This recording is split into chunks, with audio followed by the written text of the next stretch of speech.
fica aprisionada em dogmas, em preconceitos e fanatismos.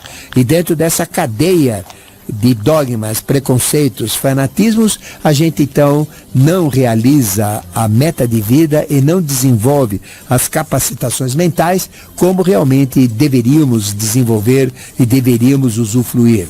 Porque a mente é o nosso maior dom. Nós somos aquilo que nós pensamos. O limite dos nossos pensamentos é o que determina o limite de todas as nossas possibilidades. O dínamo, o gerador de todas as nossas dores e alegrias é a nossa mente. Então, através de uma mente sadia, e o melhor remédio para toda e qualquer doença é ter uma mente sadia, como já dizia o grande Paracelso. Para quer dizer grande. Celso foi um grande médico de sua época, mas Paracelso o excedeu. Então, para uma mente sadia, eu tenho que ter, então, um pensamento sadio, não é isso? E o melhor remédio para qualquer doença, para qualquer problema, para qualquer desequilíbrio, é ter esta mente. Por isso que consciência e revelações traz agregados, ela traz informações, ela traz possibilidades para que você possa realmente ser um livre pensador, uma livre pensadora e determinar a vida que realmente você deve ser vivida. Nós temos dentro de nós uma sabedoria muito grande, uma sabedoria pura, uma sabedoria completa, que diz exatamente o que nós temos que fazer nessa vida, que diz exatamente se nós temos que acreditar em alguma religião, não acreditar em alguma religião, se temos que aceitar isso ou aquilo, que diz quem é o nosso amigo, quem é o nosso inimigo, o que devemos fazer, o que não devemos fazer, o que é certo, o que é errado, chama-se instinto. E como instinto é algo que é até mal encarado, é algo até mal trabalhado e ignorado pelas pessoas, porque as pessoas só conhecem alguém de instinto bom, instinto ruim, instinto maléfico, instinto benéfico, mas não sabe que o instinto é uma sabedoria fantástica, que tem agregado dentro de si todas as habilidades humanas, todas as capacitações humanas, todos os dons, todas as virtudes, todas as potencialidades que nós temos estão agregadas no instinto. Então veja que o conhecimento, a instrução, as escolas, a educação que recebemos dos pais e da própria sociedade abafa o instinto. O instinto então ele fica travado, e ele está travado no inconsciente que nós temos, que fica na medula espinhal, que é o prolongamento do cérebro, através dos feixes da esquerda e da direita que saem e que adentram dentro dos seus protetores na coluna vertebral. Então nós temos a medula espinhal, que é a sede dos nossos instintos. E o instinto é uma sabedoria pura, uma sabedoria fantástica, uma sabedoria verdadeira que nós devemos aprender a soltar. E as práticas da iniciação, as práticas do conhecimento, pouco a pouco nós vão soltando esse instinto, pouco a pouco vão liberando esse instinto. E esse instinto então vai se aflorando. E nós passamos a ter uma sabedoria que a gente não sabe de onde vem. É uma sabedoria que cai dentro da nossa cachola, cai dentro da nossa cabeça de uma maneira direta, de uma maneira inexplicável. E a gente simplesmente sabe, sem nunca ter estudado, sabe, sem nunca ter vivenciado, sabe, sem nunca ter experimentado. Então é uma sabedoria superior que vem do instinto. E toda noite nós entramos em contato com o instinto. Toda noite nós entramos em contato com o espiritual. Porque toda noite nós entramos no estado de sono profundo. É exatamente nesse estado de sono profundo, que dura entre 2 minutos e 12 minutos, e que acontece no sistema de sono com sonhos, pode ser no período de sonhos astrais, pode ser no período de sonhos mentais, porque nós temos 4 a 5 períodos de sonhos, que são chamados de EECs, ou experiências extracorpóreas, onde nós saímos do corpo, ficamos presos por um cordão grosso como o dedão, e a alma então tem as suas vivências na dimensão astral, que é a dimensão dos sentidos, sentimentos, emoções, instintos, na dimensão mental, que é a dimensão dos pensamentos, e depois ela é recolhida novamente, e toda noite saímos de 4 a 5 vezes. Isso são experiências que a gente chama oníricas, e EECs, experiências extracorpóreas. Mas nós temos dentro de nós o instinto. E esse instinto, toda noite nós temos contato com ele. E toda noite recebemos uma ducha, recebemos uma injeção de um ímpeto chamado vontade, para impulsionar uma vida de mais um dia. Porque o sono é o irmão menor da morte. O sono é o caçulinha da morte. Tudo que acontece numa grande vida, desde que nós nascemos até que morremos, é como se fosse um grande dia. Depois, quando a gente vai para o larga o corpo físico e o vital, que são destruídos aqui na face da Terra, a nossa alma vai para o astral, onde nós ficamos no astral, fazendo os ajustes. Depois temos uma segunda morte e vai para o mental, onde ficamos um certo tempo, uma certa duração também para ajustes. Depois temos uma terceira morte e vamos para o espiritual. E ali no espiritual, então, a alma já está desfeita, só tem o espírito. E o espírito, então, é a essência que vai gerar uma nova alma. E como nós não atingimos o ponto final de evolução, reencarnamos e agregamos novos valores do plano mental, do plano astral, do plano vital e genéticos para o plano físico. E temos mais uma vida. O que acontece numa vida inteira, que isso que eu falei, acontece numa noite só. Porque toda noite eu largo o físico e o vital na cama, saio, fico preso com esse cordão umbilical, vou para o astral, tendo experiências astrais, vou para o mental, tendo experiências mentais. O mundo astral é o mundo dos desencarnados que estão no astral, o mundo mental é o mundo dos desencarnados que estão no mental, e depois eu vou para o espiritual no estado de sono profundo, entre 2 e 12 minutos, e aí volto para mais uma vida de novo um dia, ou seja, toda noite eu morro e toda noite eu reencarno. Por isso que o sono é o irmão menor da morte. E se eu entender o que acontece numa noite, eu vou entender o que acontece numa vida. Por que as pessoas nascem com problemas, nascem com facilidades? É simples. Por quê? Porque se você entender o processo de dormir e acordar, você vai entender o processo de morrer e viver. É simplesmente isso. Então veja, se eu, por exemplo, hoje estou endividado, se hoje estou casado com uma mulher chata que só me pega no pé, se hoje eu estou bêbado porque abusei da cana, da cachaça, estou com o fígado meio inchado, não é isso? Aí cheio de dívida, moro num apartamento com uma mulher chata e feia, ganho pouco, né? Estou aí bêbado, estou aí endividado, aí eu vou dormir. Aí como é que eu vou acordar amanhã? Eu vou acordar num palacete, vou acordar com outra mulher? Não. Eu vou acordar no mesmo apartamento que nem apartamento é.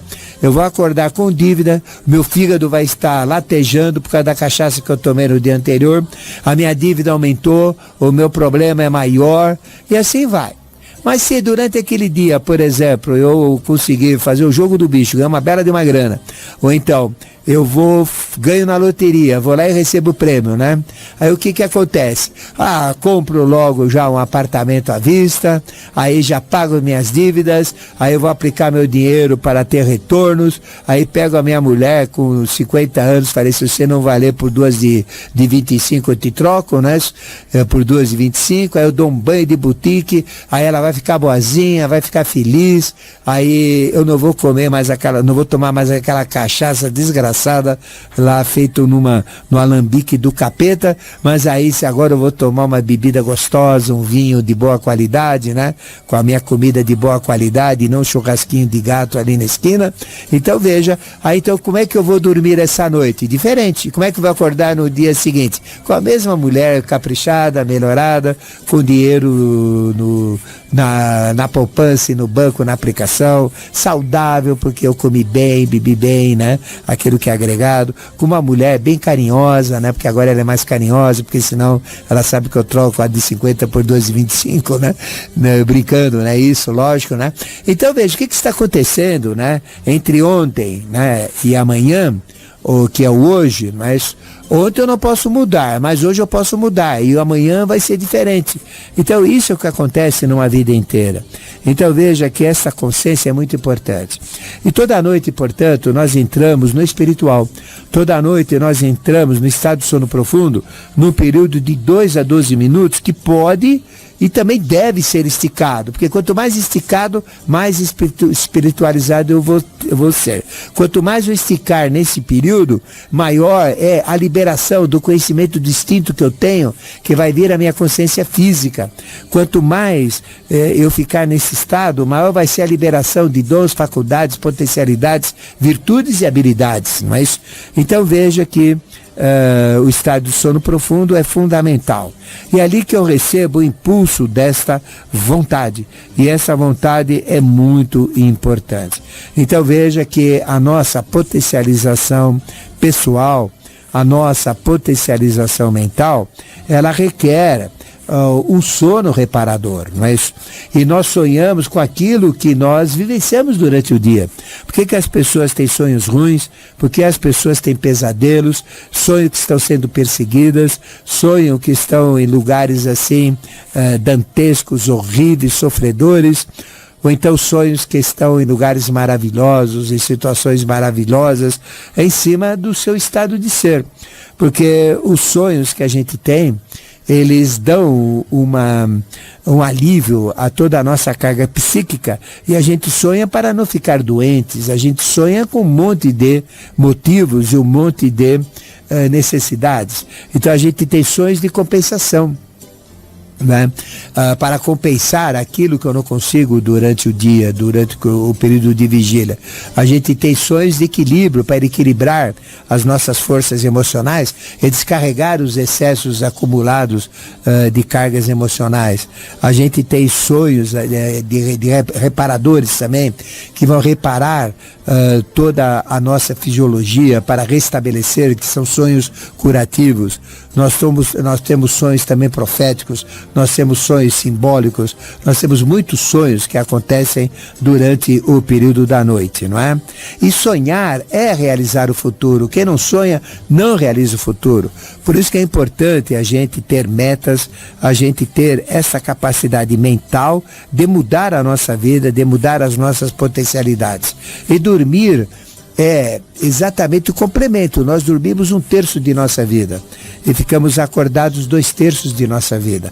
8 horas versus 16 horas. E é exatamente nesse período de 8 horas que eu tenho uma grande chance de mudança. E o que faz as pessoas? Simplesmente se jogam na cama, se apagam e vão pro beleléu, não é isso? E não sabem o que acontece lá. Não.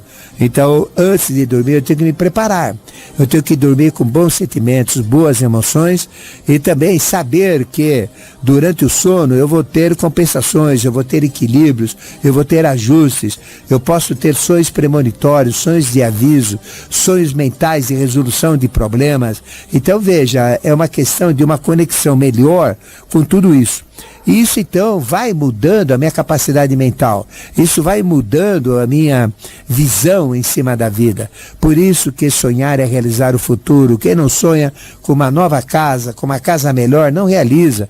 Quem não sonha com um carro melhor em vez do Poisé lá, ele não vai trocar esse carro, não é isso? Quem não sonha com amor nunca vai amar. Quem não sonha com a saúde não vai ter saúde. Quem não sonha com a prosperidade não vai achar dinheiro. Então veja, sonhar é realizar o futuro.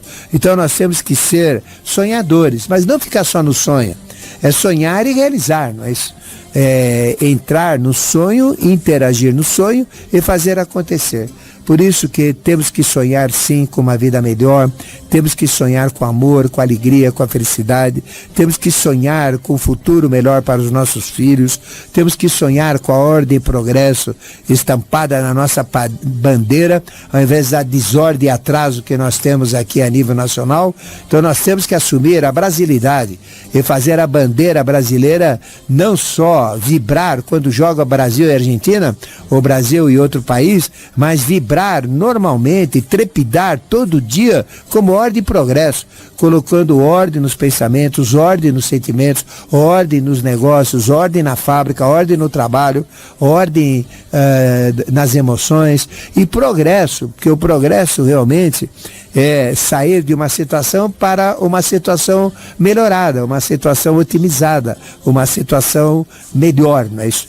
Então o bom não resolve, porque o bom é o que atende às necessidades. Está bom quer dizer que atende, não é? Então bom não é solução, porque qualquer coisa extra que que acontece, o bom já não atende. Então eu tenho que não ter o bom, eu tenho que estar acima do bom. Então eu tenho que praticar melhoria contínua, eu tenho que usar o melhor para atingir o ótimo. Esse é o grande objetivo da vida. Por isso que dentro da nossa missão, dentro do nosso poder mental, nós temos que ter melhoria contínua, que não pode parar. Então tem muita gente que fica contente com o suficiente. A gente vê na internet, isso é uma idiotia. O Deus me dá o suficiente, eu estou contente com o suficiente. O suficiente é o bom, isso não resolve nada. Eu tenho que ir atrás do quê? Do que é melhor do que o bom, melhor do que o suficiente. Porque senão o suficiente e qualquer coisa extra eu não resolvo.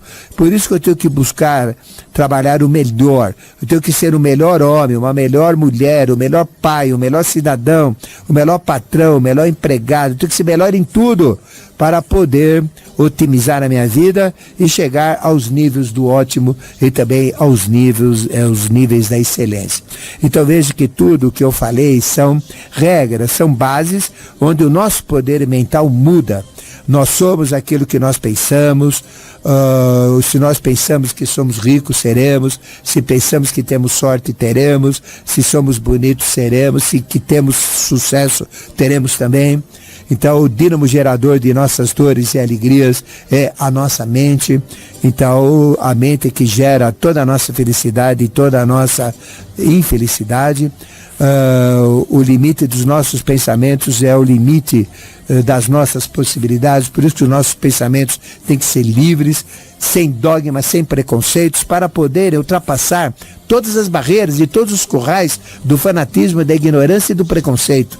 Então é muito importante essa postura que nós temos, porque é fundamental para o nosso crescimento e para a nossa evolução, né?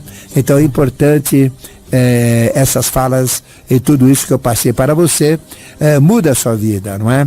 E Consciência e Revelações, então, deu esta visão de como você tem que usar a sua mente em prol da sua evolução.